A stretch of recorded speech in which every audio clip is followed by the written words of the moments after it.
धीरे धीरे शिफ्ट हो रही हैं। और इसी बीच एलन मस्क द्वारा संचालित अमेरिका की दिग्गज automobile manufacturing company Tesla Motors Bharat में इलेक्ट्रिक व्हीकल्स के प्रोडक्शन के लिए एंट्री करने का प्लान बना चुकी है। हालांकि टेस्ला मोटर्स ने साल 2024 की शुरुआत में ही भारत में अपनी प्रोडक्शन यूनिट को सेटअप करने का प्लान बनाया था। फिर भी भारत में इलेक्ट्रिक व्हीकल्स के प्रोडक्शन के लिए हाई इंपोर्ट ड्यूटी होने के कारण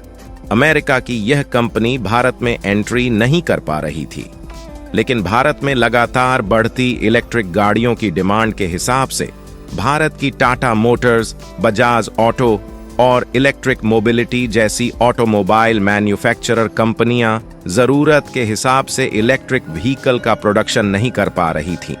जिसके कारण भारत का ऑटोमोबाइल एक्सपोर्ट दूसरे देशों में धीरे धीरे कम हो रहा था और ऑटोमोबाइल एक्सपोर्ट से जो भारत की इनकम होती थी वह भी कम हो रही थी। और अगर आप इस रिपोर्ट को देखें तो फाइनेंशियल ईयर 2024 में भारत के ऑटोमोबाइल एक्सपोर्ट में 5.5% की गिरावट दर्ज की गई है। लेकिन अब वह समय आ गया है जब भारत इलेक्ट्रिक व्हीकल के मामले में नई उड़ान भरने के लिए तैयार हो रहा है। और इलेक्ट्रिक व्हीकल के मामले में जो अभी तक चीन अपना दबदबा बनाए हुए है, अब उसकी खटिया खड़ी होने वाली है,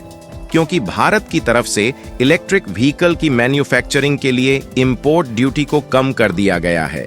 जिसके कारण अमेरिका जैसे डेवलप्ड देश की टेस्ला कंपनी भारत में अपनी प्रोडक्शन यूनिट तैयार करने जा रही है। और हाल ही में टेस्ला के संचालक एलन मस्क भारत आए हुए थे